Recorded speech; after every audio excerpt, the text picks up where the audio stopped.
Bien, en este ejercicio 7 del tema de termoquímica vamos a calcular la variación de energía interna de una reacción a partir de su valor de entalpía. Es decir, vamos a aplicar la relación existente entre estas dos magnitudes que hemos deducido en el apartado 8 de teoría. El enunciado completo dice lo siguiente: calcular la variación de energía interna de la siguiente reacción en condiciones estándar, y nos da la reacción de 2 moles de monóxido de carbono gaseoso que reacciona con 1 mol de oxígeno gaseoso para dar 2 moles de dióxido de carbono gaseoso. Es una ecuación termoquímica porque, además de indicarnos los estados de agregación de las especies, a la derecha nos están indicando la variación de entalpía de esta reacción. Y hay aquí un detalle muy importante que hay que tener en cuenta, que es que, aunque no nos va a afectar al resultado final de este ejercicio, sí que debemos considerarlo, y es que nos están diciendo que la variación de energía o de entalpía de esta reacción es de menos 566,0 kilojulios. Si nos fijamos, no nos están dando el valor de entalpía en kilojulios partido mol. Esto quiere decir que en esta reacción, tal y como está ajustada en la pizarra, se desprenden 566 kilojulios, pero es para la formación de 2 moles de CO2, no de 1 mol de CO2. Así, si nosotros quisiéramos escribir esta entalpía en forma de o con las unidades de kilojulios partido mol por mol de sustancia, deberíamos dividir por 2, porque si en 2 moles se desprenden menos 566, para un solo mol se desprenderá la mitad, ¿de acuerdo? Menos 283,0 kilojulios partido mol. Por tanto, no es lo mismo que tengamos la entalpía expresada en kilojulios que en kilojulios partido mol. En kilojulios partido mol será la misma independientemente de cómo ajustemos la reacción. Si la hubiésemos ajustado para 1 mol, tendríamos este mismo valor, pero este valor solo en kilojulios dependerá del ajuste de la reacción. Bien, dicho esto, que es un detalle importante, en realidad nosotros vamos a emplear este valor, podemos emplear este, que nos dan en el enunciado. Vamos a ver qué fórmula tenemos que emplear para calcular la energía interna. Es la siguiente: cuando tenemos una reacción química en la que intervienen gases, la variación de entalpía es igual a la variación de energía interna más la variación delta de N en el número de moles, por R, la constante de los gases ideales, y T, la temperatura. Así, delta de N es, decimos, la variación del número de moles. De moles gaseosos, solo de gas.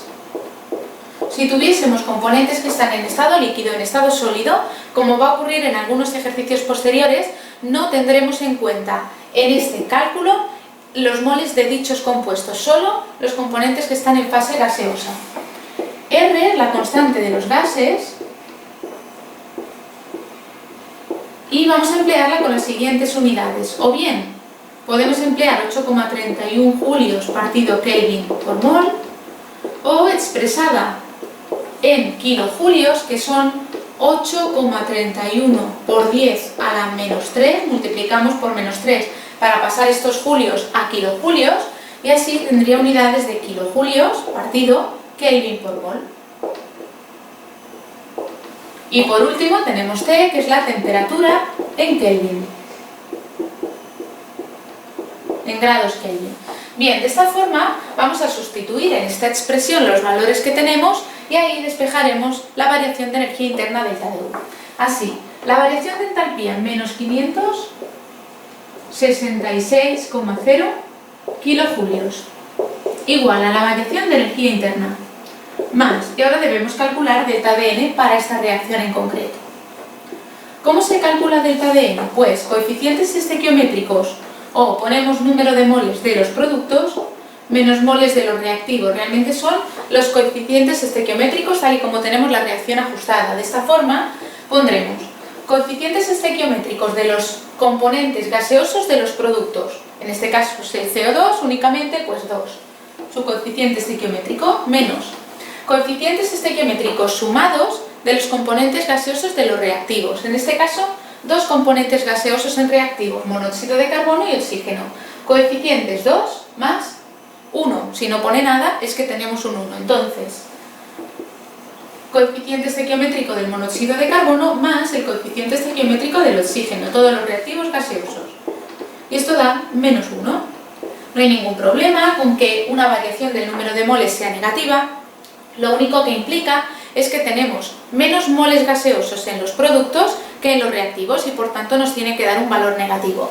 Así sustituimos aquí y ponemos delta de n menos 1 por la constante de los gases. Como esto está en kilojulios, debemos ponerla también en kilojulios. Hay que ser siempre congruente con las unidades, es uno de los casos más habituales de fallar un ejercicio de cálculo numérico, ¿de acuerdo? Entonces las unidades hay que tener mucho cuidado con ellas. 8,31 por 10 a la menos 3. Y la temperatura, como tiene que estar en Kelvin, tenemos que pasarla de grados centígrados a Kelvin. Bueno, nos dicen que estamos en condiciones estándar. Condiciones estándar son una atmósfera y 25 grados de temperatura, o lo que es lo mismo, 298,15 Kelvin. Así basta que pongamos aquí 298,15 o simplemente 298.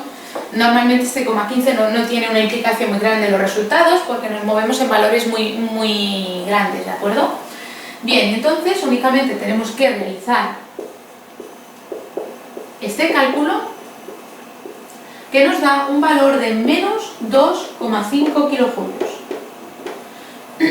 Ahora, para despejar la energía interna de la reacción, lo que tenemos que pasar es el menos 2,5 al otro lado sumando. Así nos queda que delta de U es igual a menos 566 más 2,5, porque lo hemos pasado al lado contrario, menos 563,5 kilojulios. Y este es nuestro resultado, que nuevamente, como ocurre en el caso de la entalpía, puesto que estamos dándolo por kilojulios, solo con unidades de kilojulios, se refiere a la reacción tal y como está aquí ajustada.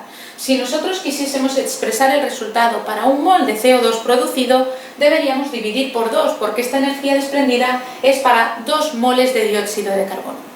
Bien, si este ejercicio os ha gustado, este vídeo os ha gustado y os ha resultado de utilidad, os podéis suscribir a nuestro canal de YouTube para estar informados de la subida de cualquier nuevo vídeo y también nos podéis seguir en Facebook y en Twitter.